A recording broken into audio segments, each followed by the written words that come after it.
Primeira parte. Sendo parte integrante do cosmo infinito, cada espírito é, pelo direito de individualidade, um centro desse mesmo infinito cosmo.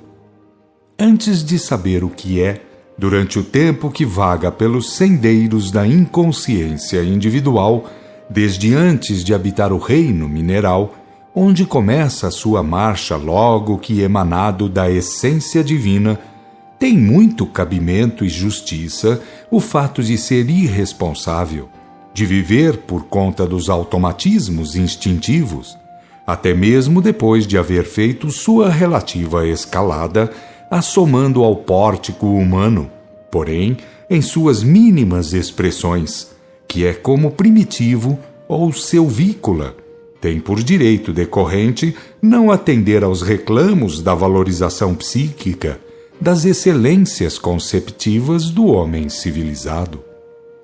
Quem desconhece a sua origem, o seu plano evolutivo e a sua finalidade, tem o direito de ser inatacável em seus mandos e desmandos.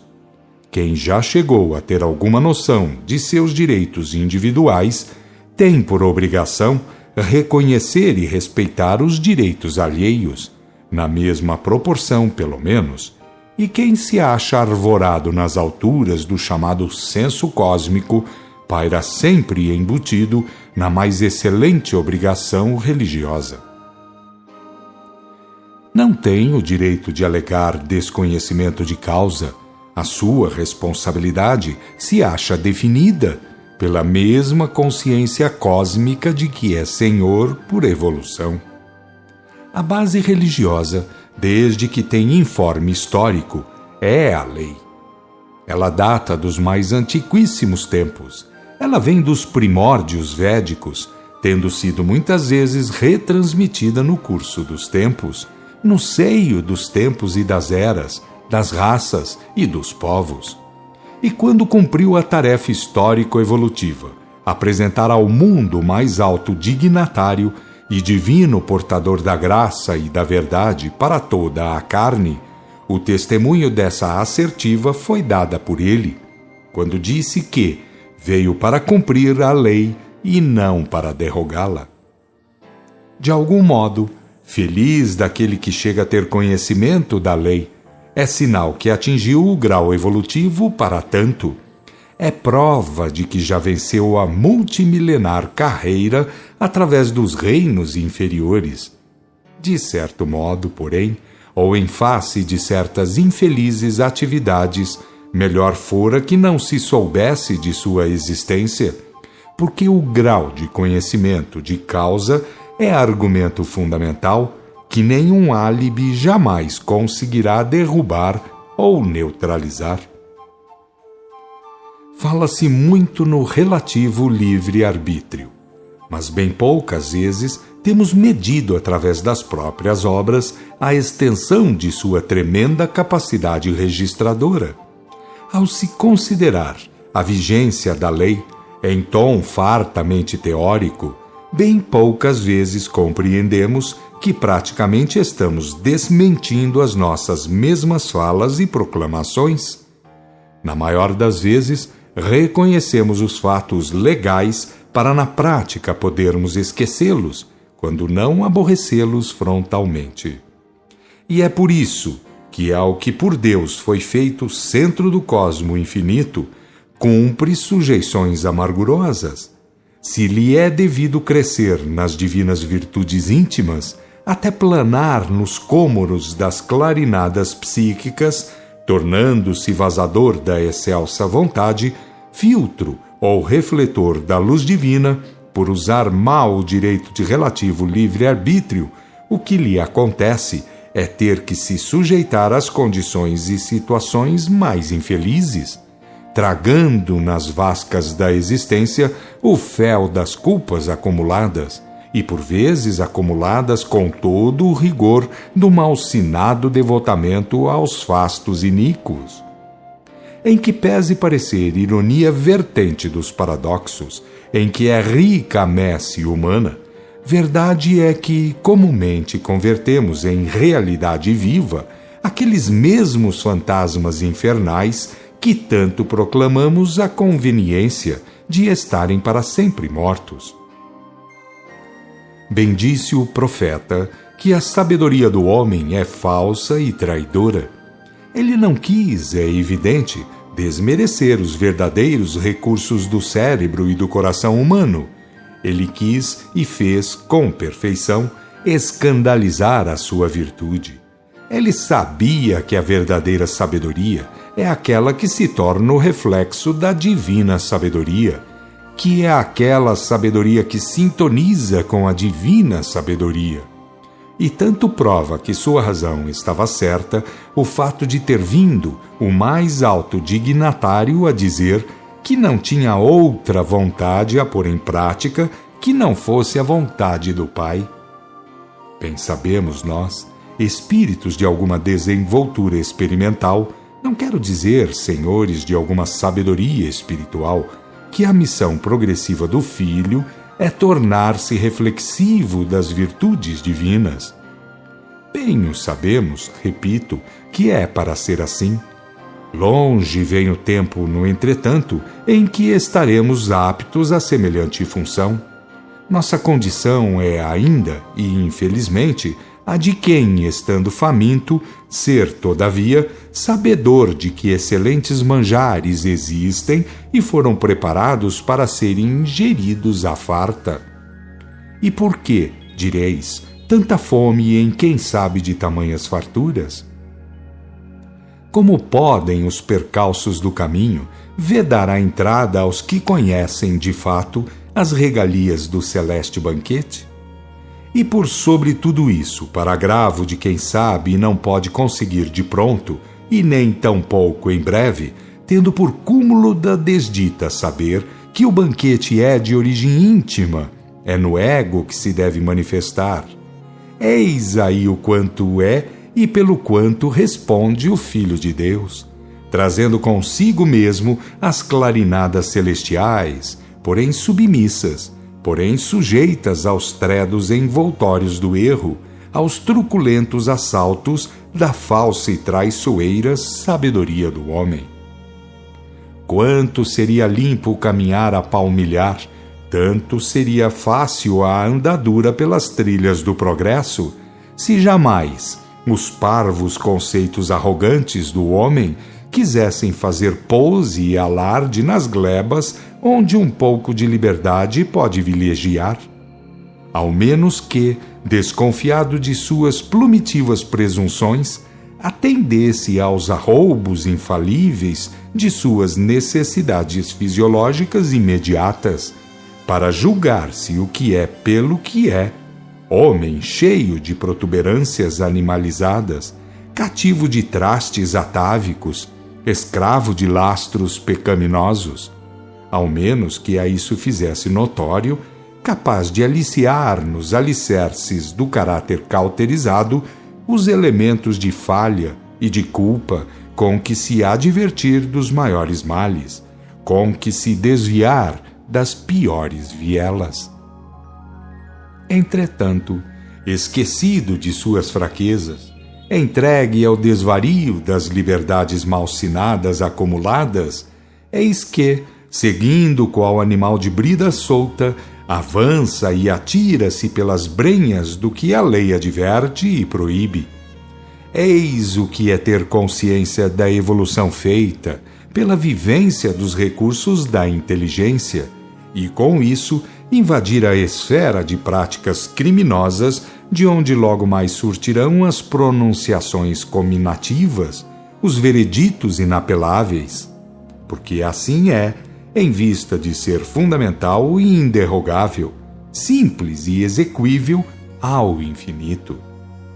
Que prenda celestial é o Espírito, que de glórias divinas contém o Filho de Deus. Quem poderia, em seu estado de embrião psíquico, como podemos qualificar o homem padrão, dizer das luzes que no âmago lhe conclamam ao ensejo libertador? E, todavia, eis que se agarra aos entraves do caminho, parece que num esforço terrível para se tornar escravo das vagas duendes com quem partilhar das paragens sombrias, dos sítios escuros onde agouros infernais recordam fastos macabros e cenas bestiais.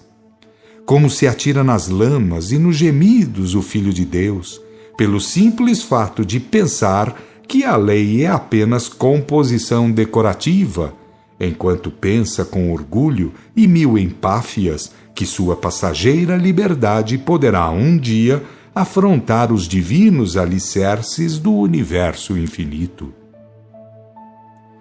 Tendo por natureza a divina paternidade, faz o troco do imbecil e agarra-se de unhas e dentes aos títulos, aos brasões e os basóficos institutos humanos. E por mais que se pense com repulsiva intensidade agora, que bem se sabe quando deseja Deus e aquilo que podemos nós, a bem de todo o esplendor íntimo, não podemos esquecer que naqueles dias, com a boca torta pelo cachimbo vicioso, a ninguém poderíamos ter ouvido a pretexto de que, eventualmente, poderia estar com o mínimo de alguma possível e fugidia razão. Eis porque, companheiros de origem, de plano evolutivo e de finalidade, temos por obrigação máxima auscultar os ditames da lei para, confrontando os atos, aquilatar das responsabilidades futuras e das consequências do porvir. Porque o futuro é, saibamos ou não, queiramos ou não, a seara onde no presente vivemos a semear, tal e qual a semeadura, assim será no porvir a colheita. Se com ou sem lei, se contra ou se a favor, isso nos compete vigiar e a mais ninguém. Ao Filho deu o Pai, de todos os tempos, as graças fundamentais e o conhecimento da lei. Quando é chegada a hora, haja, pois, em cada filho de Deus a melhor noção daquilo que é e para o que foi destinado, acostumando-o a focalizar seus interesses pessoais pelo prisma das leis cósmicas, por certo virá a trilhar a senda harmoniosa, a via luminosa que o entregará, quando menos esperar, ao luzeiro íntimo, ao Pai comum de tudo quanto existe. Importa, entretanto, que no âmago do homem se trave a luta titânica entre o que está para trás e o que está na frente. Importa, segundo a linguagem antiga, que o anjo sujeite o animal, que o espírito vença a impetuosidade vegetativa da carne e das infelizes tendências inferiores, tendências que se foram recalcando, registrando durante a viagem que se fez pelos reinos anteriores. Se o instinto foi a arma com que pudemos vencer noutros tempos, cumpre agora que a inteligência lhe apare as arestas, a fim de que essa força primitiva se converta aos poucos no maravilhoso poder intuitivo dos tempos porvindouros. Quem não luta para transformar o primitivo em força subliminal, claro que ficará sujeito a seus guantes. A regra é simples, embora demande esforço pertinaz. E que a vantagem é de imediato patente, disso podemos dar testemunho, nós que temos acreditado no milagrismo das falsas musas ritualísticas, motivo de não termos tratado com denodo das intransferíveis e inadiáveis tarefas. Razão porque ainda vos estamos aconselhando, não como senhores de poderoso coturno hierárquico, mas apenas como culpados sobrecarregados de angustiosas experiências, de fartas exemplificações tangentes. A nossa vinda não foi para outro fim, foi para falar aos fracos a linguagem da lei de causa e efeito, ou dos efeitos que as práticas causais reclamam. A mensagem é de igual para igual, salientando-se apenas a importância dos bons avisos, de acordo com o programa de Jesus, de que o outro seria aquele que de seus divinos exemplos daria testemunho, o derrame de espírito sobre a carne. O derrame de espírito sobre a carne, como sabeis, no Espiritismo se restaura e atinge os extremos da terra, consoante as palavras que os 2 primeiros capítulos do livro de Atos proclamam ininterruptamente há quase 2000 anos. Porque o livro de Atos força ao conhecimento desta realidade. A excelsa doutrina deixada pelo Cristo se alicerça na lei, no amor e na revelação. Em seguida ao Pentecostes, era comum dar-se isto. Era natural perguntar se aos novos já se havia manifestado o intercâmbio com o mundo espiritual. Aspas. Vós recebestes já o Espírito Santo quando abraçastes a fé? Antes, nós nem sequer sabemos se é Espírito Santo. Em que batismo logo fostes vós batizados? No batismo de João. Fecha aspas. E depois de ouvir Paulo essa resposta negativa, mas naturalmente cheia de pruridos e esperançosos, prontificou-se a passar adiante a graça e a verdade trazidas por Jesus Cristo. Eis como está no 19º capítulo do livro de Atos. Aspas. E havendo-lhes Paulo imposto as mãos, veio sobre eles o Espírito Santo, e falavam em diversas línguas, e profetizavam, e eram ao todo algumas 12 pessoas. Fecha aspas. E que aos agraciados com o derrame de espírito, cumpre discernir, compete analisar as comunicações. Dilo João Evangelista no seguinte texto, que se acha na sua primeira epístola, capítulo 4. Aspas. Caríssimos, não creais a todo espírito, mas provai se os espíritos são de Deus, porque são muitos os falsos profetas que se hão de levantar no mundo. Fecha aspas. Estava tudo dito, feito e em pleno curso de andamento. Os profetas estavam em dia, Jesus saudara a celeste promessa e os discípulos da excelsa doutrina viviam na plenitude da graça consoladora. Barrados pelo mundanismo, que se vazava pelos brasões temporais e seus beleguins, os discípulos da verdade estendiam o círculo de suas atividades sob a égide dos emissários de Jesus. Teriam que respirar o ar infecto dos porões mal cheirosos, mas visitava-os ali o esplendor das legiões servidoras, concitando ao cumprimento dos deveres, ainda que correndo riscos fatais, pois que se a isso fossem levados, além dos pórticos tumulares, estaria o príncipe dos homens para recebê-los com a merecida coroa de vitória. Assim foram triunfando na vida e na morte, através de felizes intercâmbios e de fúnebres perseguições, os primeiros transmissores da revelação trazida para toda a carne. Convencidos pela verdade, emancipados pela graça, aos milhares foram escandalizando a morte através do circo, das cruzes e dos cutelos, dos espancamentos e das pedradas. A plébia humana encontrou sempre de pé a consciência espiritual dos seguidores de Jesus. É que a revelação alerta os cérebros e os corações, transformando simples homens em heróis. Reconhecendo a realeza do além-túmulo, os emissários encarnados do Cristo sorriam diante das ameaças do ignorantismo arvorado em autoridade. A lei, entretanto, registrava os fatos. A cada um estava sendo marcada para efeito de responsabilidade nos registros íntimos a função do momento. Alguns se aureolavam com as luzes do amor e do saber, outros, entretanto, faziam-se vítimas de si mesmos, tomando parte na chacina que as trevas promoviam em louvor dos abismos. Se em todos os tempos houve quem cometesse crimes contra a virtude, certo é que nos dias do desabrochamento cristão, tais práticas ganharam foros de galhardia em favor do céu. Perseguir e matar aos que falavam em Jesus e viviam tendo contato com os chamados mortos era bem servir aos altos interesses de Deus, mesmo que a lei fosse vinda pela revelação e que ordenasse não matar. A concepção trevosa do homem podia estar adiante da maior advertência que jamais o céu enviara aos homens.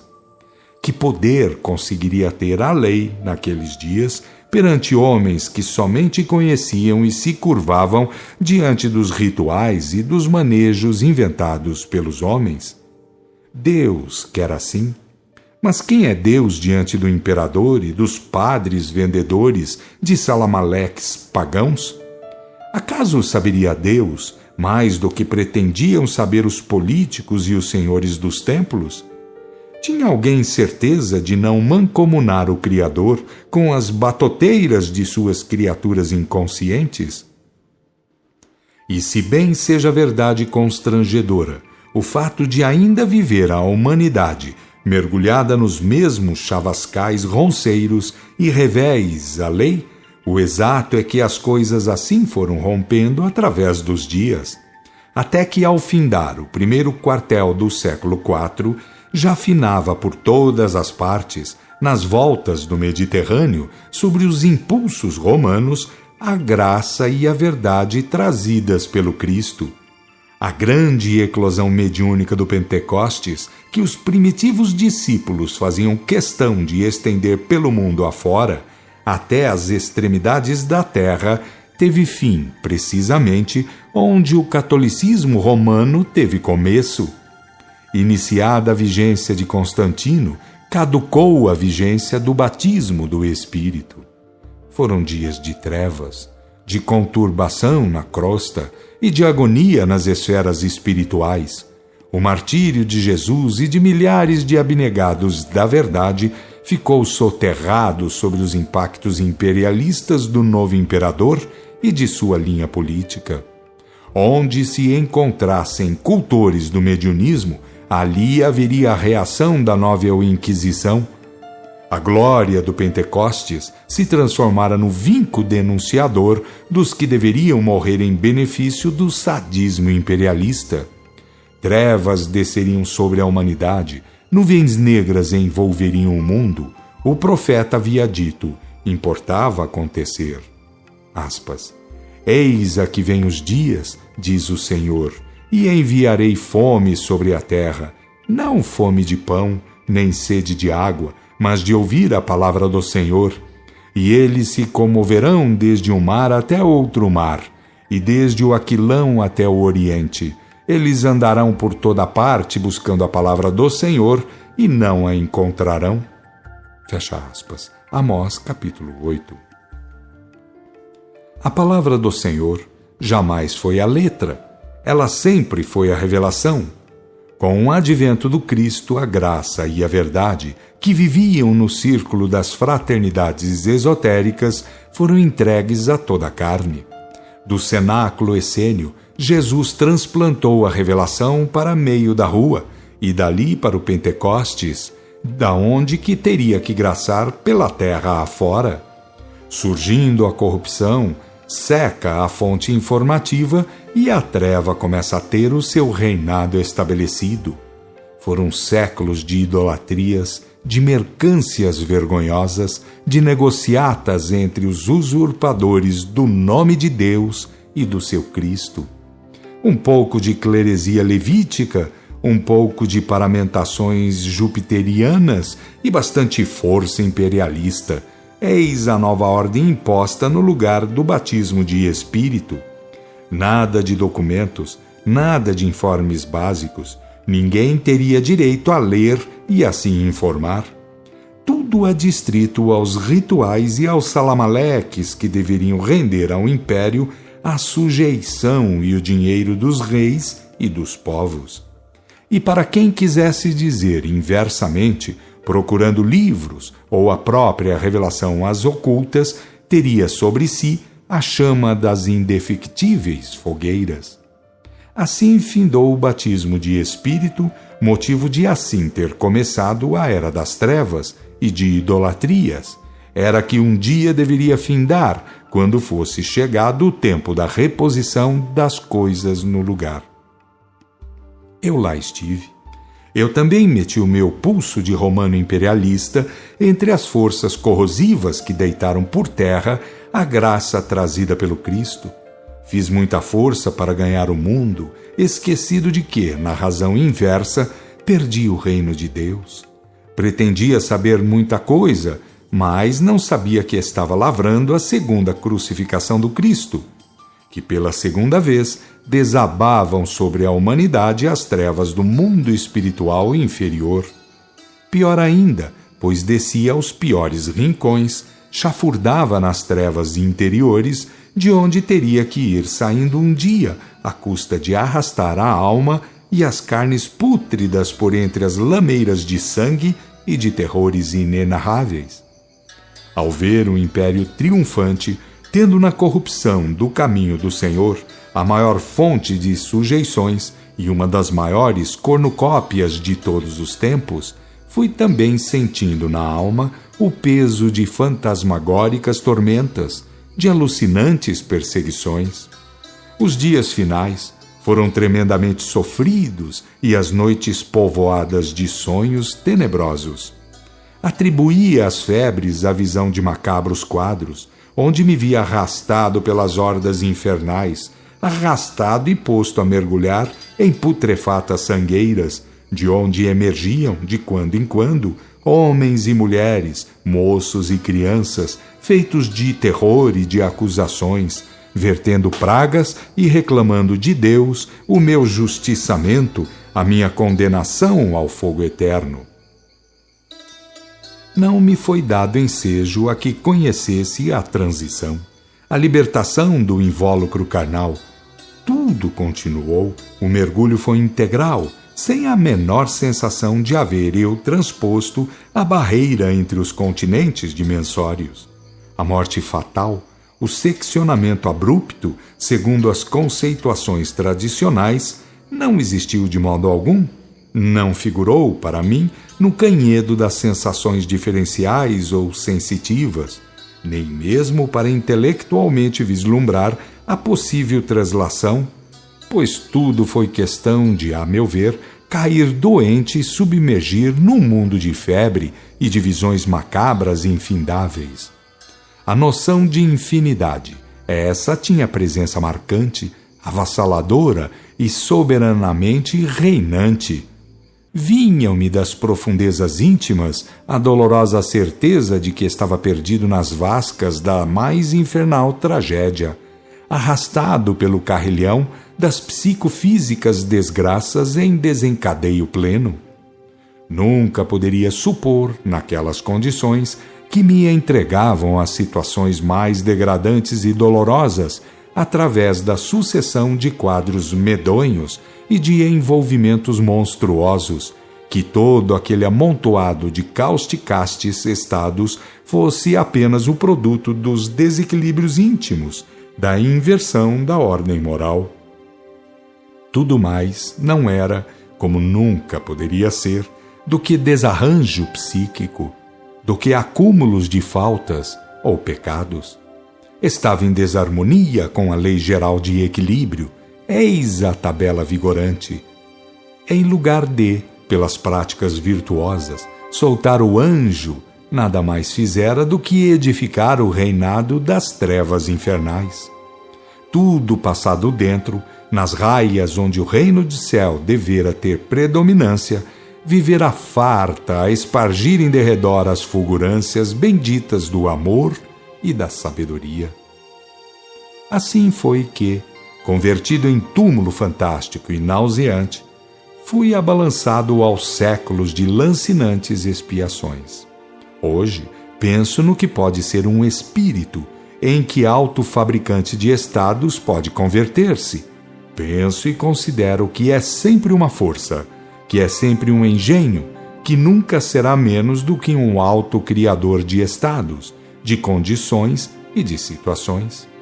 Nem poderia ser de menos, sendo alguém que contém, por natureza, poderes espirituais formidáveis, capacidade criadora, sabe Deus até que ponto.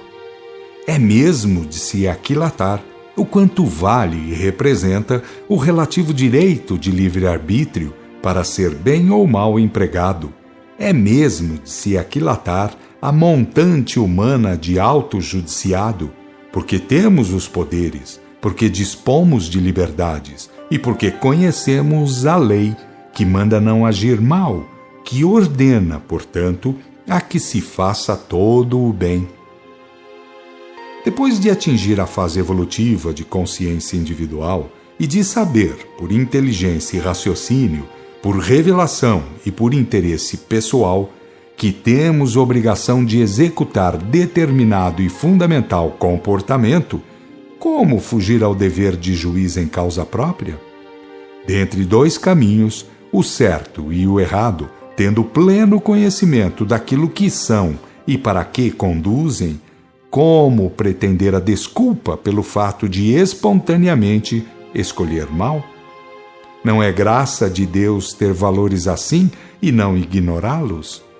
Na hora amarga, por que pretender dizer o contrário somente para razoar contra seus próprios direitos fundamentais?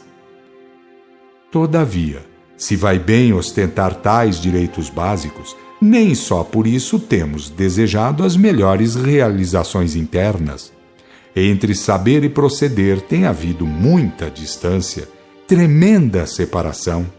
Como naqueles dias, a receita é esta: faça-se tudo em nome de Deus e do Cristo, mas reverta-se tudo em benefício do império. É esse ainda o retrato do filho em face do pai, na maioria dos casos e das vezes. Fala-se no céu, mas viva-se o interesse mundano. Tenha-se a lei na memória, mas pratique-se tudo quanto serve ao animal e à fera. E enquanto assim marcha a humanidade, chafurdando nas plagas sombrias e nos chavascais tenebrosos, cresce de monta a riqueza dos templos, alastram-se os galardões hierárquicos da fauna que se acredita existir em função das verdades eternas e inderrogáveis. Bem cabe aos quadros de tais e tão tristes verdades o rifão popular. Por fora, bela viola, e por dentro, pão bolorento. Quem quiser o testemunho dessa assertiva, que venha observar o que despeja a morte nestas paragens, porque há todos os minutos gente que no mundo andou falando muito em Deus e comprou bastante salamaleques aos credos, deixa o corpo e nada entende das verdades e das vantagens da nova situação. Quase sempre, infelizmente, além de ignorar os fatos mais corriqueiros, ainda desempenha nos baixios e passa tempos e mais tempos uivando e gemendo, gritando: Senhor, Senhor! E é assim que vimos a ter certeza de que as realidades da vida comum viriam dar testemunho das afirmativas singelas do Cristo. Falando hoje, reporto-me aos dias e aos ensinos de Jesus, dando-me por honrado de lhe estar servindo. Em tudo quanto estamos fazendo, nada mais acrescemos, sem ser o trabalho transmissor, curtindo a pena de ter que dizer o seguinte: bem tarde, Senhor, nos capacitamos de tua divina exemplificação. Em outra vez, lembro-me da lei que, tendo por veículo a revelação que era patrimônio das fraternidades esotéricas, a nenhum credo clerical e formal ordena que se sujeite o Filho de Deus, concitando-no, entretanto, a que aviva nos quadros da decência e nos moldes emancipadores do bem.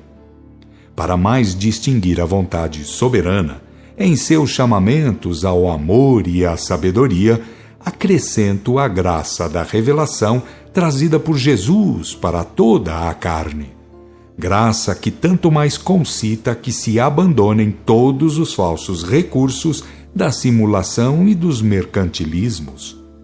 Embora seja eu apenas um exemplo vivo dos erros acumulados, erros que por mim bradam conclamando a viver simples e justo vertente das constantes da lei, reafirmo, todavia, aquela necessidade de perdoar pelo menos 70 vezes 7, porque é natural que, segundo seu grau evolutivo, o indivíduo e as comunidades podem pertencer a estes ou aqueles crivos religiosos. Paira de pé, infelizmente, aquele ditado saturado de verdade: dize de tua religião e dir-te-ei de tua evolução. Evidentemente, concordareis: quem sabe mal, sente mal, fala mal, age mal e para mal se encaminha. Embora, pela renovação, os odres e os panos velhos tenham de fazer-se novos, a fim de receberem vinho e remendos novos, o senso comum indica que os recursos básicos de forçamento cabem a Deus. Ele que a tudo origina, que a tudo oferece valores fundamentais, recursos e meios, oportunidades e situações, falará mais alto do que nós e convincentemente pelos escaninhos da vida e do sofrimento. Nós apenas avisamos, cumprimos o dever de testemunhar a graça da revelação. Ele, porém, através das leis, fará que cada um tome suas devidas providências. Quem não ouve os ditames do amor e da sabedoria, certamente ouvirá o zunido cortante das guascas dolorosas. Eu também aprendi assim, tendo sido mau aluno ou mau filho, deambulei pelos ermos negros e putrefatos, vindo a merecer hoje as valias de bom mestre. Para o serviço em vista, pela função a cumprir, somente gente como eu poderia merecer a honra das precedências. Fora para outras lições e, naturalmente, seriam convocados outros elementos. Rogo, no entanto, o favor desta observação. Quem já teve a voz clamante dos grandes reveladores que precursaram ao derrame do Espírito sobre a carne, quem já teve a dita de conhecer a celeste mensagem do Cristo e de fazer-se herdeiro da graça trazida para toda a carne, e quem está tendo a aventura de ser aquinhoado com os anúncios derivados da mesma graça, que ao menos se faça digno, para seu próprio bem, de toda essa aventura.